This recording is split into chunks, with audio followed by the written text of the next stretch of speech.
imagine how, if you feel as strongly about this issue as those in Greenpeace do, they have that rising panic about the climate disaster, the climate emergency. And then imagine you see the Prime Minister, your Prime Minister, probably in search of a few votes, let's face it, starting to make loud anti-green noises and then granting 100 licences for fossil fuel exploration in the North Sea. Thus, slamming the nation's foot on the accelerator, which is taking us, they believe, ever faster towards climate disaster. So they want to protest about this, right? OK, we agree. Most of us agree they have a right to protest. They want to draw the nation's attention to it. And what options do they have, really? They need to be eye-catching. They need to grab the attention of the press, which obviously loves big pictures and spectaculars. They need to be peaceful. And I think with this stunt, they achieved all that. They took care to do it while Rishi Sunak and his family were away on holiday. And Will McCallum, who is Greenpeace's co-executive director, said, the action we took was entirely peaceful. We were diligent in our approach to safety and ensured that no one was home. It's reasonable, isn't it? How could they be blacklisted from dealing with the government for this? I think it's wrong. I'm pro Greenpeace and pro all this activists, but they've just crossed the line for me. You do not go to somebody's home, and anyone that's been burgled will feel like this. You violated a safe home space. That's totally wrong. How would they feel if they had whoever disagrees with them, they went and sat on the roof of their houses? You don't go to somebody's house. I don't care if it's the Prime Minister or if it's a tiny little person like me. You just don't violate somebody's space in that way. They've got children. I've got children. Now, if those children felt like, oh my God, somebody's been here and they can come at any time they want, it doesn't matter they weren't at home. This is your home. You cannot do this. But Jay, you say they'd violated the home. I take that point, but they didn't go inside it, did they? They weren't rifling through the underwear drawers and all those things that we associate with a real violation. I think if someone had been in my garden, I wouldn't like it very much. But, they weren't inside the home and it was a stunt. It didn't happen covertly in a sort of scary way. No, I don't agree. If it was offices, it's a different thing, but not somebody's house. If you've got small children, they get an inkling of this, they're not going to feel safe. If they find out, oh, somebody's been here, mum and dad are really worried about it now, and they're, looking at security, just have some empathy for the person living in that house. It's wrong. Yes, protest by all means, and I'm pro them, but they've crossed a line here. You don't go anywhere near somebody's home. Is that an open call for everybody else to do that? If you don't agree with somebody's political views, you can go and sit on their roof when they're on holiday. Is that okay?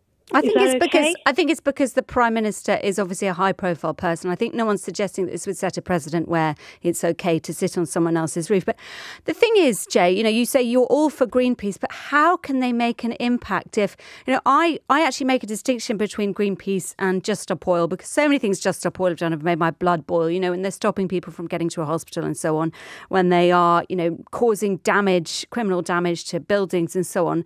But I think actually this was that it's not so scary in terms of the family because they only did it because the family were away. So if you aired a political view now, and I totally passionately disagreed with it, can I come and protest outside your house and sit on your roof?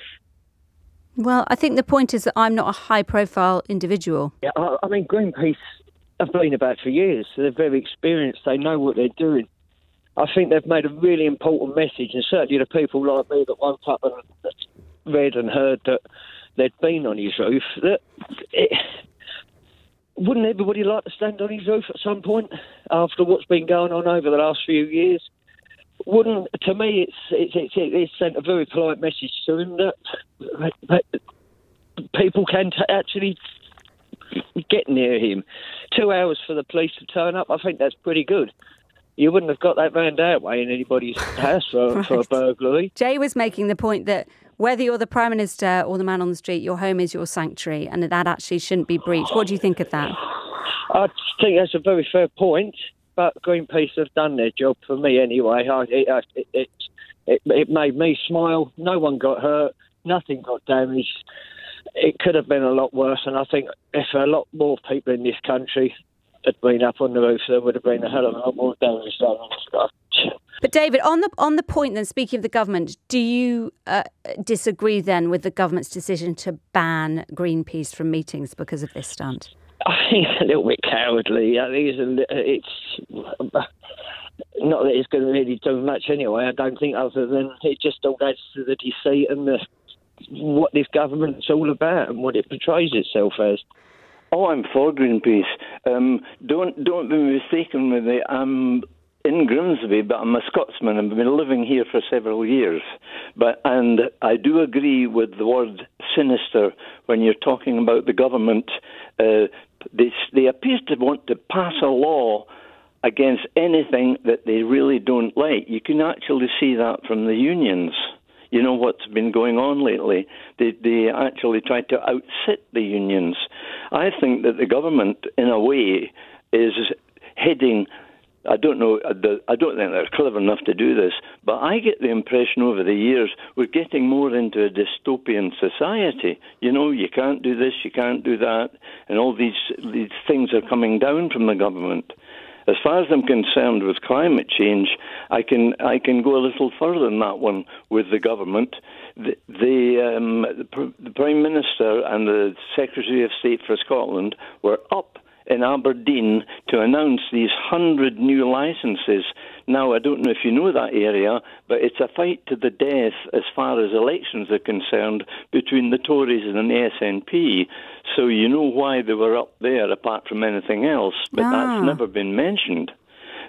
Up in that area, it's distributed. The fight is not between Labour and the Conservatives, it's between the Conservatives and SNP, and they'll do...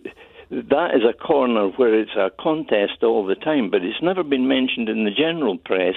But I mean, they have these ideas, you know, where shall we go to try and get some votes? Because remember, at the last general election, the Tories actually lost seats in Scotland, although they had a huge majority down here. I'm sorry, I deviate slightly, but it's all part of the big picture as far as this government's concerned. And Derek, do you think, you know, because it was a surprising decision, wasn't it, the North Sea oil and gas decision that the PM announced earlier this week.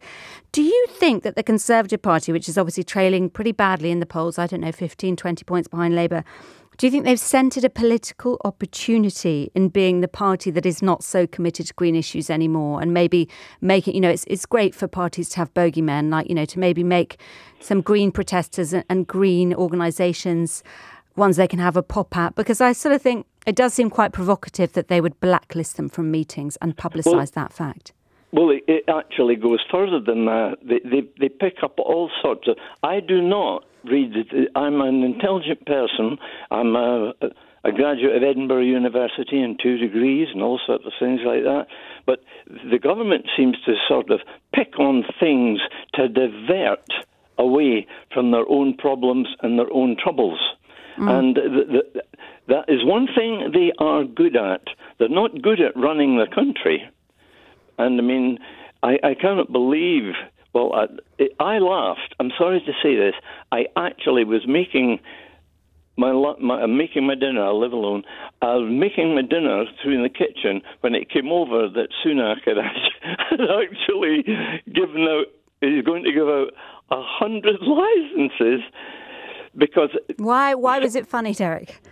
Because you thought it was desperate. Yeah. You know, and the other thing is, and this is another thing that's not been taught, you know, the carbon capture that they're going to do up north of Scotland, they were going to do a carbon capture off the coast of the east of Scotland, and that was about 4 or 5 years ago.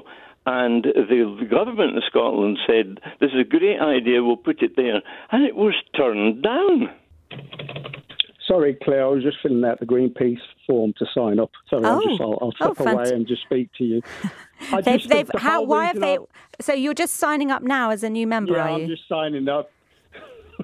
What's compelled you to do that? I've just rang in because in response to Neil Hamilton and the lady talking about, you're invading somebody's privacy.